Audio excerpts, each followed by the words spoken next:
D साहब, किसान की फसल सही तरीके से ना उठे उसके लिए हमारी आपकी सबकी जिम्मेवारी है। सरकार तो जो है इसके लिए आप जो भी सख्त से सख्त कदम हो सके और जो इस चीज में रुकावट बन रही है उनके खिलाफ कार्रवाई करे, परेशानी को बचे। इतना मंडी में इतना गेहूं आया हुआ है, यहाँ 40,000 कट्टों की नुहू वेयर हाउस में वो कैपेसिटी थी, वो तो सारा भर गया। बाकी पेप्सी को इन्होंने किराए पे क्यों दे रखा है यहाँ का गोदाम में, मतलब अपने वेयर हाउस वालों ने, ये भी एक चीज़ देखने की। यहाँ का माल ताउड़ू जाए, आप समझते हो, ताउड़ू ट्रांसपोर्टेशन का खर्चा, और फिर उसमें किसानों को पेमेंट ना मिले। सरकार जो क्लेम करे उसके अनुसार मतलब चीजें होनी चाहिए। हाँ, ये नुहू कांग्रेस विधायक आफताब अहमद पहुंचे अनाज मंडी, किसानों व आड़तियों की सुनी समस्याएं, डीसी से की फोन पर बात। नुहू की नई अनाज मंडी में विधायक आफताब अहमद पहुंचे। मंडी पहुंचने पर विधायक ने किसानों व आड़तियों की समस्या सुनी। आड़तियों ने विधायक को बताया कि किसानों के अनाज की पेमेंट लिफ्टिंग के बावजूद भी नहीं हो पा रही है, जिसकी वजह से किसानों को काफी परेशानी झेलनी पड़ रही है। वही किसानों का कहना है कि पहले तो किसानों के ऊपर वाले ने मार झेलनी पड़ी, अब उनका अनाज मंडी में पहुंच चुका है, जिसकी खरीद होने के बावजूद भी उनकी पेमेंट नहीं हो पा रही है, जिसकी वजह से उन्हें काफी परेशानियां हो रही है। वही एक किसान ने कहा कि पिछले 15 दिनों से वे अनाज मंडी के चक्कर काट रहे हैं। 15 दिन पहले उनका अनाज मंडी में आया था, अब उनकी पेमेंट नहीं हो रही है, जिसकी वजह से उन्हें काफी दिक्कतें हो रही है। इसके अलावा किसान ने बताया कि उन्होंने मेरी फसल मेरा ब्यौरा के तहत अपना रजिस्ट्रेशन कराया था, जिसमें उन्होंने सरसों तथा गेहूं दोनों फसलों का रजिस्ट्रेशन कराया था, लेकिन रजिस्ट्रेशन में गड़बड़ी होने की वजह से उनकी सरसों की फसल ऑनलाइन नहीं हो पाई, जिसकी वजह से उन्हें काफी परेशानी हो रही है, जिसके लिए वे कई बार अधिकारियों के कार्यालयों के चक्कर काट चुके हैं, लेकिन अभी तक कोई भी समाधान नहीं हो पाया। नुहू विधायक आफताब अहमद ने कहा कि इस सीजन में वे तीसरी बार अनाज मंडी पहुंचे हैं। उन्होंने कहा कि सरकार के दावों की पोल खुल रही है, सरसों की खरीद की तारीख दी जाती है, उस तारीख पर सरसों की खरीद नहीं होती है। इस बात से बड़ा दुख होता है कि नुहू अनाज मंडी में सरसों की खरीद सिर्फ 600 क्विंटल ही होती है। पुनाना, फिरोजपुर, झिरका, ताउड़ू में मंडियों में ना के बराबर खरीद की जाती है। अब गेहूं की खरीद चल रही है, जिस पर लास्ट लॉस तथा अन्य वाहन लेकर सरकार खरीद में कोताही बरत रही है। सरकार द्वारा गेहूं की जिले की मंडियों में खरीदा जा रहा है, उस पर सरकार अपने वादे से मुकर रही है। सरकार 72 घंटे में किसानों के खाते में पैसा डालने का वादा करती है, लेकिन यहां 15 दिनों किसानों के खाते में पैसे नहीं पहुंचे। वे किसान भी आज मिले हैं। विधायक आफताब अहमद ने कहा कि पोर्टल पर गड़बड़ी देखने को मिल रही है। किसानों ने सरसों गेहूं के लिए मेरी फसल मेरा ब्यौरा के तहत रजिस्ट्रेशन कराया था, वहां पर पटवारी की गलती से किसानों को खामियाजा भुगतना पड़ रहा है। विधायक ने डीसी नुहू को फोन कर कहा। कांग्रेस विधायक आफताब अहमद ने कहा कि फोन के माध्यम से नुहू डीसी से बात की गई है, जिस पर किसानों द्वारा मेरी फसल मेरा ब्यौरा के तहत अपनी फसल का रजिस्ट्रेशन कराया है, उस रजिस्ट्रेशन को सही किया जाए, जिससे किसान अपनी फसल मंडी में बेच सके। वही आफताब अहमद ने कहा कि यह किसान विरोधी सरकार है, किसानों से बदला ले रही है, क्योंकि किसानों ने इस सरकार के 3 कृषि कानून बिल के विरोध में आवाज उठाई थी। अब यह सरकार उस बिल का बदला ले रही है। आफताब अहमद ने कहा कि किसानों को जो सरकार के वादे किए थे वे पूरा करें। किसानों के मुआवजे पर आफताब अहमद ने कहा कि 3 बार विधानसभा में किसानों के मुद्दे को उठाया गया, लेकिन सरकार के कान पर अभी तक जू तक नहीं रेंग रही। 2021-22 का मुआवजा आया हुआ था, वे मार्च में वापस हो गया। हम किसानों की लड़ाई लड़ते रहेंगे। सरकार के एससीएस ने भी दौरा कर लिया, लेकिन अभी तक किसानों की समस्याओं का समाधान नहीं हो पाया। सबसे बड़ी परेशानी थी ये कि वो 15 दिन हो गया गेहूँ बेचे, अभी तक मेरे एक पैसा भी नहीं आया। दूसरी परेशानी, हमने जो सिर्फ अपनी फसल अपने बेड़ा के तहत रजिस्ट्रेशन कराया था, वो हमने तो सरसों लिखवा दी उसमें, लेकिन पटवारी ने जब वेरिफिकेशन करी अपने, उन्होंने एक जगह में बैठकर उन्होंने क्या कर दिया, उसको गेहूँ में दर्शा दिया। फिर हमने उसकी दुरुस्ती की दरख्वास्त दी, दुरुस्ती में फिर उन्होंने पटवारी ने वो दुरुस्त करके उसको फिर सरसों में दर्शा दिया। फिर हम तहसीलदार साहब के पास गए, वहाँ उसने हमको यहाँ भेज दिया, इसके क्या नाम है इसमें मार्केट कमेटी में। वहाँ से फिर हम एसडीएम साहब से मिले, यहाँ हमसे इनकार कर दिया, फिर एसडीएम साहब से मिले, एसडीएम साहब ने फिर तहसीलदार साहब के पास भेज दिया।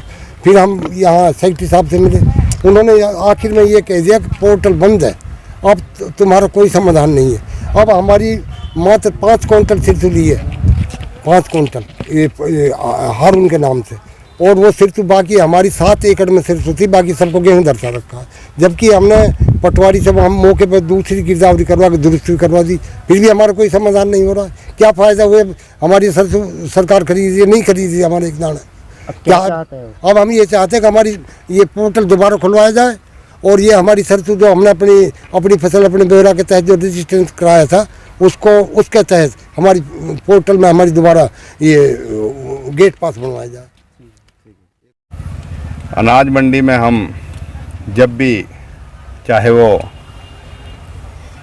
सरसों की फसल आई थी उस वक्त भी आए थे, गेहूं की जब पहले फसल आनी शुरू हुई थी जब भी आए थे, और इस सरकार के खोखले झूठे दावे और आश्वासन की हमेशा पोल खुलती है। सरसों की खरीद की बात करें तो जो तारीख इन्होंने दी थी वो कोई तारीख पर सरसों खरीदनी शुरू हुई। बड़ा दुख होता है कि नूह जैसे जिसमें सरसों के लिए ये इलाका जाना जाता है, उसमें नूह मंडी में सिर्फ 600 क्विंटल ही सरसों की खरीद हुई। पुन्हाना में तो शायद खरीद ही नहीं हुई। झिरका और तावड़ू में जो है ना के बराबर खरीद हुई है। तो अपने आप ये सरकार जो है दावे जो करती है वो तो बिल्कुल वो है। और जब गेहूं की बात आती है तो कभी लस्टर लॉस का, कभी अनाज टूट गया उसके दाने का, कभी जो पतला पड़ गया उसके बहाना लेके ये सरकार खरीद नहीं करती।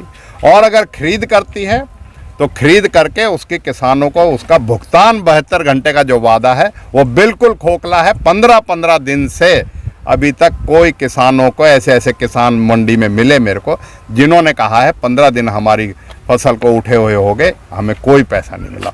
और इसके साथ साथ अगर किसी पोर्टल में अगर किसी किसान ने अपनी फसल में सरसों या गेहूं भर दिया और पटवारी ने उसमें गलती से, क्योंकि बिना तस्दीक करे पटवारी वैसी एंट्री कर देते हैं, उसने अगर दूसरी फसल कर दी तो ऐसे जमींदार, चाहे ये इंड्री नवाबगढ़ के हों, आकेड़ा के हों, आल्दोका के हों, अन्य किसान यहाँ मिले और जिनका हमने मौके पे ही डीसी से आज यहाँ खड़े होकर कहा कि आप जो भी वेरिफिकेशन है फसल की उसको सही दुरुस्त करवाइए, जिससे किसान अपनी सरसों की फसल अब तक नहीं बेच सका। अब तक पोर्टल की वजह से, ना चलने की वजह से उसको फिर अगर दुरुस्त हो जाती है वो एंट्री तो उसको नहीं कर सका। ये अंधेर नगरी चौपट राजा की कहानी को हरियाणा सरकार चरितार्थ कर रही है। दावे कुछ करती है, किसान हितैषी करती है, लेकिन ये किसान विरोधी है। किसानों से अपना बदला ले रही है, क्योंकि किसानों ने इनके खिलाफ 3 कृषि कानून में आवाज़ उठाई थी, उसका बदला ले रही है। किसानों को कहती है कि हम उसका एक एक दाना खरीदेंगे, लेकिन जैसे किसानों की लताड़ ये हरियाणा सरकार लगा रही है और जैसे जैसे मंडियों के हालत है आपसे छुपे हुई नहीं है। आपके माध्यम से मैं कहना चाहता हूँ हरियाणा सरकार होश में आए और अपनी जो कही हुई बात है उसे मत करे, तो कम से कम जो न्यूनतम जो सुविधाएं हैं किसानों को वो तो दे, न्यूनतम समर्थन मूल्य तो दे, उनके किसानों का उठान तो करवाए, उनकी पोर्टल को चलने का सुनिश्चित तो करे और लैंड वेरिफिकेशन का भूमि का जो उसका वेरीफाई होना है उसका तो करे। तो ये सरकार अपनी जिम्मेवारी से भाग के सिर्फ दोषारोपण करके किसानों के जो बेचारों की कहीं फसल की मार हुई, कहीं वर्षा की मार हुई, कहीं ओलावृष्टि की मार हुई, उसके बाद जो बचा खुचा अगर किसान के पास है उसमें दुर्दशा किसान की हो रही है। आपके रिकॉर्ड पे कहता हूँ ये सरकार इतनी निकम्मी है कि मुआवजे के मामले में विधानसभा में 3 बार जो मुद्दा उठ चुका, अभी तक भी मुआवजा आया नहीं है। 31 मार्च से पहले वो जो मुआवजा आया भी हुआ था हमारे इतनी कहने के बावजूद भी 2021-22 की फसल का, वो वापस चला गया और वापस नहीं आया। तो ये सरकार जो है मुआवजा तो जब देगी जब किसानों के फसल के उठाने का जब बंदोबस्त नहीं कर सकती। मुआवजे के लिए ये लड़ाई तो लड़ते रहेंगे, उसके बाद की मुआवजे की अब तक गिरदावरी कोई नहीं हुई है। तो ये फसल उठ के किसान की जो भी रही बची खुची है वो तो मंडी में आ गई, लेकिन अभी तक इनकी कागजी कार्रवाई पूरी नहीं हुई है। तो ये विफल और इससे किसान विरोधी सरकार हरियाणा में हो नहीं सकती। मंत्री जी, चाहे एसीएस दौरा कर लें, चाहे सरकार के कोई नुमाइंदे दौरा कर ले, हल किसी के पास नहीं है। ज्यों की त्यों समस्या खड़ी हैं और वो इसलिए खड़ी है सरकार की नीयत में फर्क है, सरकार की बदनीयती।